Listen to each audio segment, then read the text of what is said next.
আসসালামু আলাইকুম। ফারজানা নাহিদ জানাচ্ছেন টিভিতে দুপুরের খবর। ক্রাউন সিমেন্ট শিরোনাম দেখছিলেন, নিয়ে যাব পুরো খবরে। সরকার একদলীয় শাসন ব্যবস্থা কায়েমের চেষ্টা করছে বলে অভিযোগ করেছেন জামায়াতে ইসলামীর আমির এবং বিরোধী দলীয় নেতা ডক্টর শফিকুর রহমান। তিনি বলেন, একদলীয় শাসন প্রতিষ্ঠার লক্ষ্যে সিটি কর্পোরেশন এবং জেলা পরিষদ সহ বিভিন্ন দপ্তরে দলীয় লোকদের নিয়োগ দিচ্ছে সরকার। বিরোধী দলীয় নেতা আরও বলেন, ২৪শে জুলাইয়ের আন্দোলন এবং আত্মত্যাগের কারণেই ২০২৬ সালে একটি সুন্দর নির্বাচন অনুষ্ঠিত হয়েছে।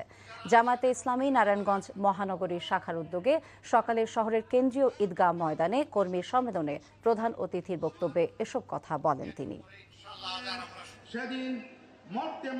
কেন্দ্রীয় ব্যাংকের গভর্নর নিয়োগ, ইসলামী ব্যাংক সহ বিভিন্ন ব্যাংকের দিকে কালো হাত, বিশ্ববিদ্যালয়ের যোগ্য ভিসিদেরকে সরিয়ে দিয়ে দলের একান্ত অনুগত দলের কর্মীদেরকে ভিসি হিসাবে বসায় দেওয়া, জেলা পরিষদের মতো গুরুত্বপূর্ণ জায়গায় নিজেদের দলীয় ক্যাডার এবং নেতাদেরকে প্রশাসক হিসাবে বসিয়ে দেওয়া,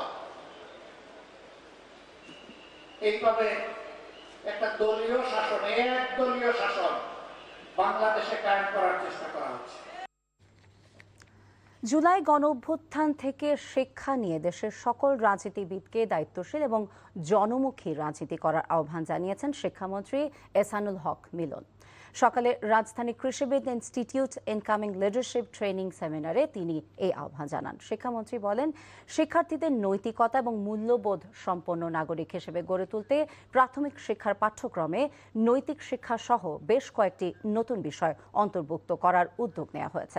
তিনি জানান, ডিজিটাল পদ্ধতিতে নকলের বিরুদ্ধে আগে কোনো সুনির্দিষ্ট শাস্তির বিধান না থাকলেও বর্তমান সরকার তা আইনের আওতায় এনেছে। শিক্ষামন্ত্রী বলেন, শিক্ষার্থীদের যুগোপযোগী এবং দক্ষ মানব সম্পদ হিসেবে গড়ে তোলা গেলে বাংলাদেশ ভবিষ্যতে বিশ্ব নেতৃত্ব দিতে সক্ষম হবে।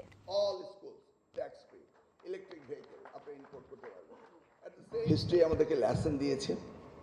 আমরা জুলাই 24-তে আমরা দেখেছি যে দেশের অবস্থা কি হয়। সেখান থেকে আমাদের সকল পলিটিশিয়ানকে শিখতে হবে। পলিটিক্স করতে হবে অন্যের জন্য, নিজের জন্য নয়। এই শিক্ষার পরও, ওই জুলাই 36-এর শিক্ষার পরও যদি বাংলাদেশের জনগণের পলিটিশিয়ানরা শিক্ষা না নেয়, তাহলে আমি জানি না কি হবে আগামী ভবিষ্যৎ। মেহেরপুর সদর উপজেলার বুড়িপোতা বিওপি সীমান্তের খালপাড়া এলাকা দিয়ে 4 জনকে পশ্চিমের চেষ্টা চালিয়েছে ভারতীয় সীমান্তরক্ষী বাহিনী বিএসএফ। বিজিবির কঠোর অবস্থানের কারণে সেই চেষ্টা ব্যর্থ হয়েছে। ভোরে সীমান্তের শূন্যরেখার ওপারে 4 জন ব্যক্তিকে দেখতে পান স্থানীয়রা। এ সময় তাদের বাংলাদেশে প্রবেশ করানোর চেষ্টা করা হলে বিজিবি তাৎক্ষণিকভাবে কঠোর অবস্থান গ্রহণ করে। ফলে পুশিনের চেষ্টা ব্যর্থ হয় এবং ওই ব্যক্তিরা সীমান্ত এলাকা থেকে সরে যায়। অন্যদিকে লালমনিরহাটের পাটগ্রাম উপজেলার কালীরহাট সীমান্ত দিয়ে আবারও অবৈধভাবে বাংলাদেশে পুশিনের চেষ্টা চালিয়ে ব্যর্থ হয়েছে বিএসএফ।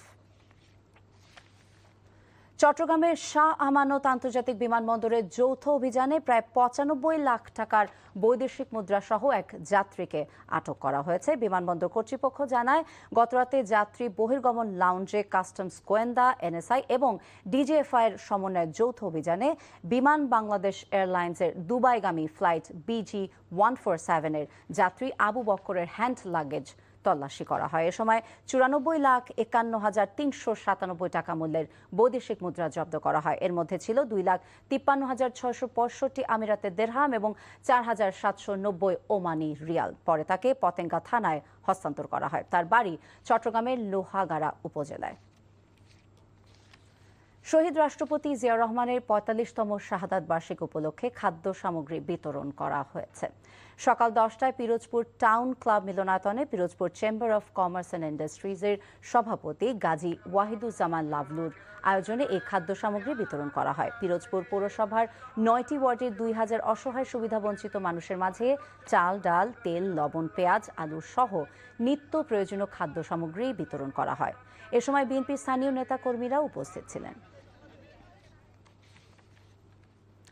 খুরশিদ আলমকে চেয়ারম্যান নিয়োগের মাধ্যমে ইসলামী ব্যাংকের সুশাসন, স্থিতিশীলতা এবং আমানতের নিরাপত্তা নিয়ে শঙ্কা দেখা দিয়েছিল বলে মনে করে ইসলামী ব্যাংক সচেতন গ্রাহক ফোরাম।